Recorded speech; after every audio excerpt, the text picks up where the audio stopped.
Hi everyone, this video is on the mixed exercise 9 question 42.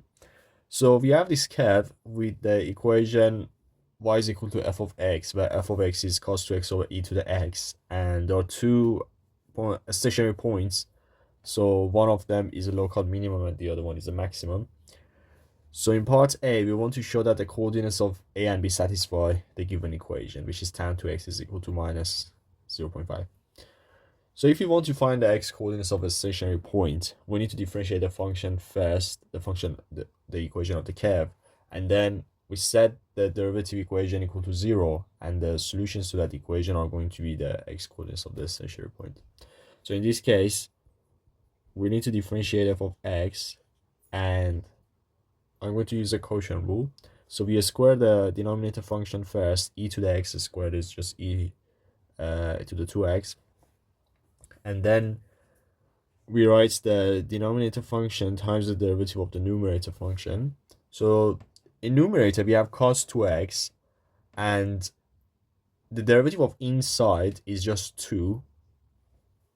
So 2.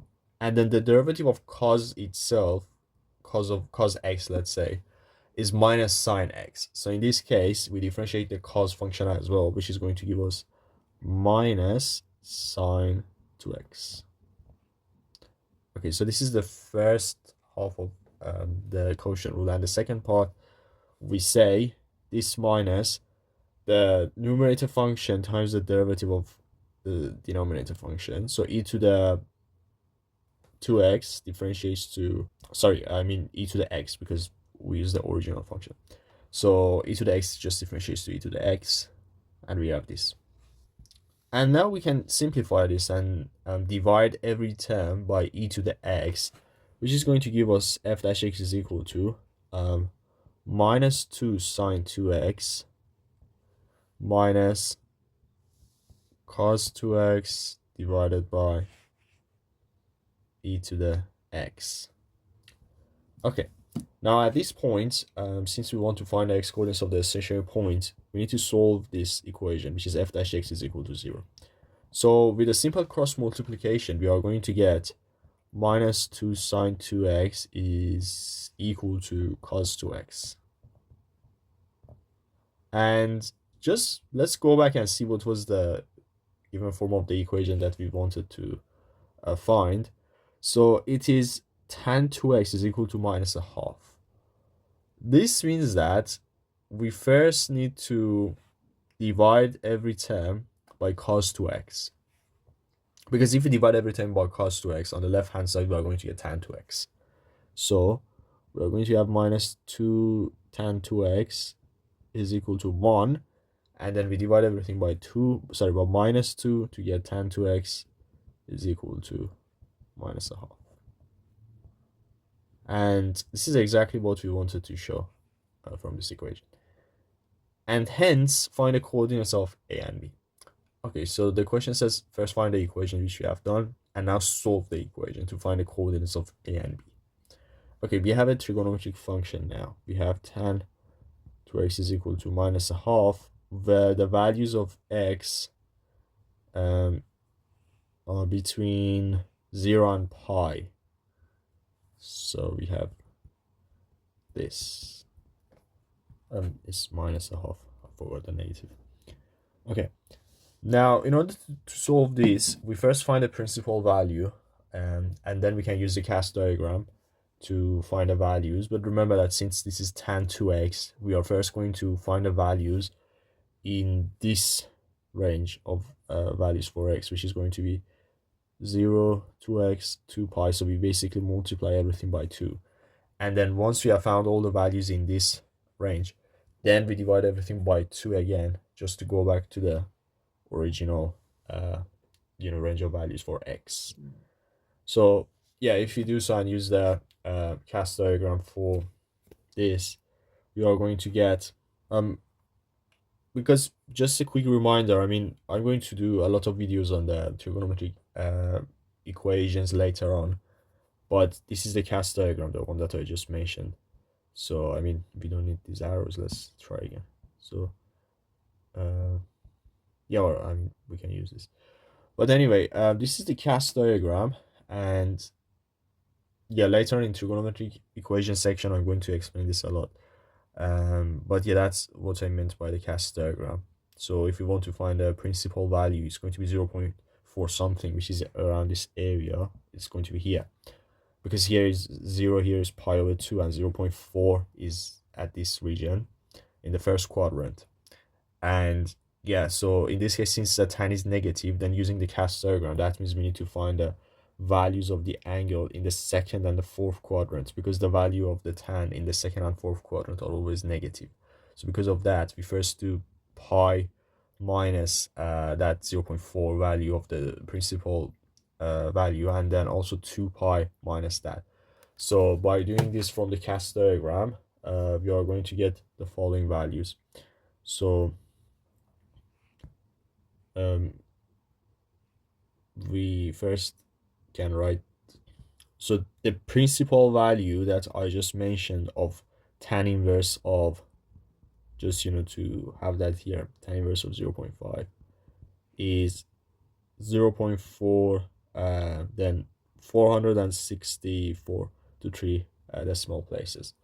So this is the principal value, and for the principal value, we only just find the tan inverse of, or any, it can be sine inverse, cos inverse of the positive value. So in this case, it's just a positive half. But then we look at the sign. Since here it's negative, then the value of tan is always negative in the second and fourth quadrant. And in order to find the actual values in the second and fourth quadrant, if you want to find the value in the value of the angle in the second quadrant, we do pi minus this principal value, and then the fourth quadrant is 2 pi minus this value. And then by doing so, we are going to get the following values for 2x, because remember that if you do tan inverse of everything, it's going to be 2x is equal to that specific thing. In this case, 2x is going to be equal to 2.678. This is the value that you get for the second quadrant. So when you do pi minus 0.464, and also you'll get 5 points. You'll get 5.820 or just 82 from the fourth quadrant. And again, these are the values for 2x. So we want to go back to the usual, the actual range of values for x. So we divide everything by x, sorry, by 2. And then we get x is equal to 1.339 or 2.91. So these are the x coordinates of the stationary points. And since now we have the x coordinates of the stationary points, we can find the corresponding y coordinates by just substituting this into the equation of the curve, which is this f of x. And when x is equal to 1.339, then y is equal to minus 0.200, actually it's 2,344, which let's just be consistent and just round this to 3 decimal places. And when x is equal to 2.910, the corresponding y coordinate is 0.049. All right, so now we have the following coordinates. Let's just double check if they have asked for a certain significant figures. No, they haven't. Okay, so these are the coordinates now. We have the coordinates of points A and B. Let's just see which one is A, which one is B. So A is the one with the lower x coordinate and the negative y coordinate, obviously. So yeah, this one. So A has coordinates 1.339, y has minus 0.234, and then B is 2.910 and then 0.049. Okay, so these are the coordinates of the points A and B in this question. All right, now for part B, which is an interesting question. It says, using your answer to part A, find the coordinates of the maximum and minimum turning points on the curve with this equation. So we have a new curve which has the equation 2 plus 4 f of x minus 4. So this curve is basically a transformation of the initial curve that we had. So we first we can start by just writing down the equation of the transform curve, which is 2 plus 4 f of x minus 4. And now let's understand each of these transformations, and then we just apply each of these to the stationary points.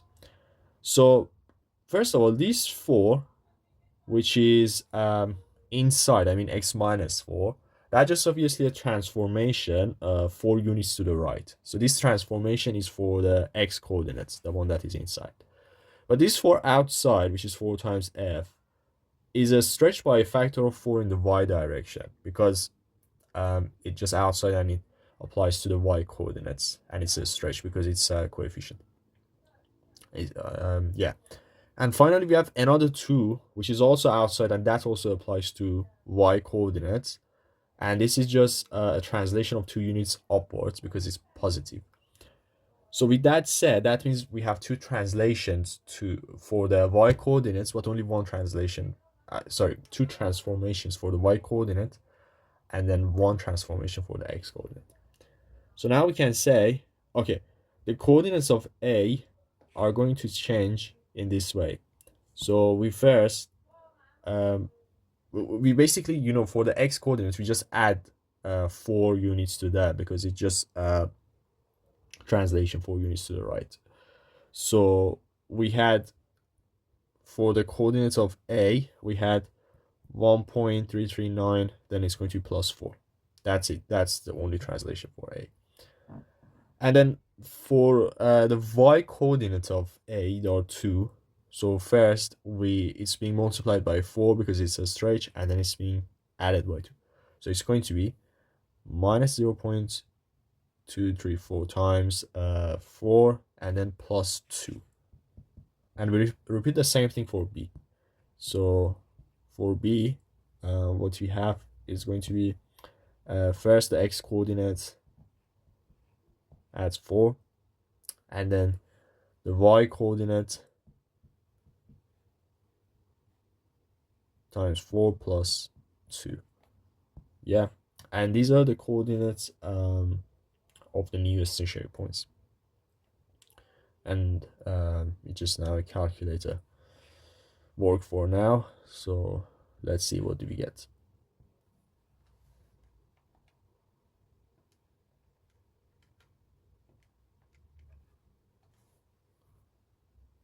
Is 1.064, and then for B, is the x coordinate is 6.910, and then the y coordinate is 2.196.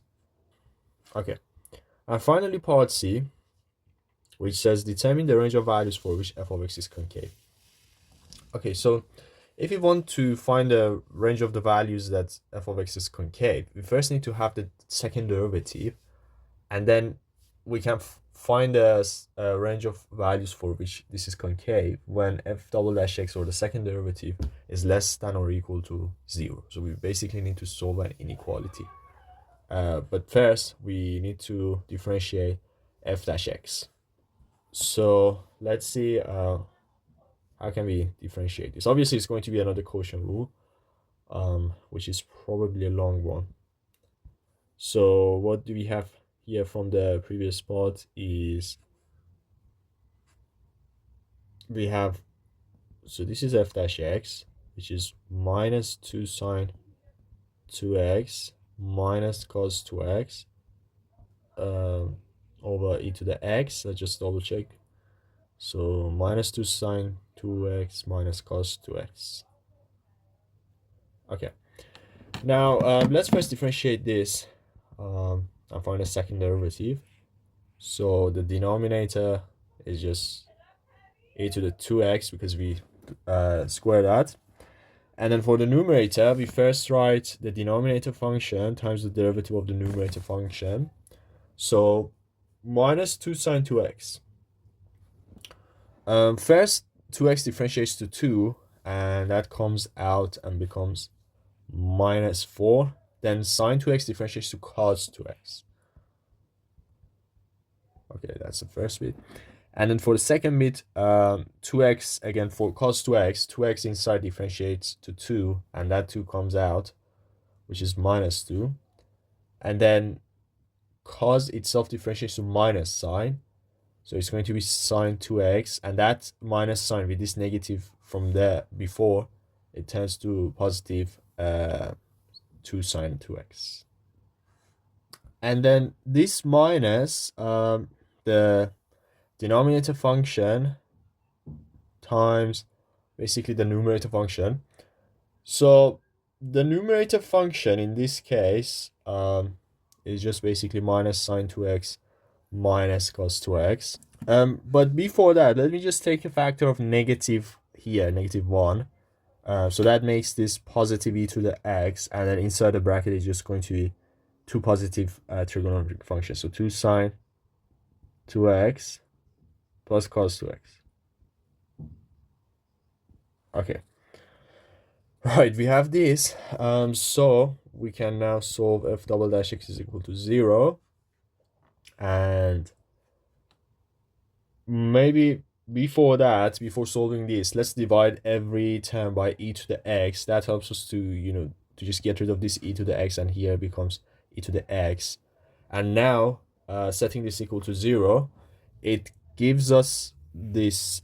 So if basically we have multiple trigonometric functions. So minus 4 cos 2x plus 2 sine 2x plus 2 sine 2x again plus cos 2x is equal to 0. And simplifying this gives us 4 sine 2x minus 3 cos 2x is equal to 0. And finally, we can solve this equation. So we just need to rearrange this to have 4 sine 2x is equal to 3 cos 2x and divide everything by cos 2x first. So it's going to be 4 tan 2x is equal to 3, and then tan 2x is equal to 3 over 4. Okay, we have now this equation, and we just need to solve this to find a range of the values for which the curve is concave. So again, a curve is concave when f double dash x is less than or equal to 0. So we need to solve this inequality. And solving this equation, tan 2x is equal to 3 over 4 in the given range of values for x, which was just the same as above, between 0 and pi. So the solutions are going to be 0.322 or 1.893. So these are the solutions. And now that we have finally found these values, okay, here's important, because now the values that we found are these two. But it's important to note that the curve has a minimum point, as we saw earlier, which is point A here. And because point A is the minimum, and because of that, when you find these two values for the second derivative, the curve is basically convex when x is between these two values, right? So in order to find actually the range for which the value of x is concave, then that means either x is less than 0.322 or just greater than this 1.893. So we are going to get these two inequalities, which are when x is between 0 and 0.322 and 1.892 and pi.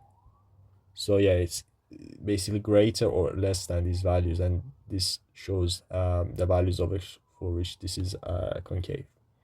Okay, so that's it for this video, and thank you for watching.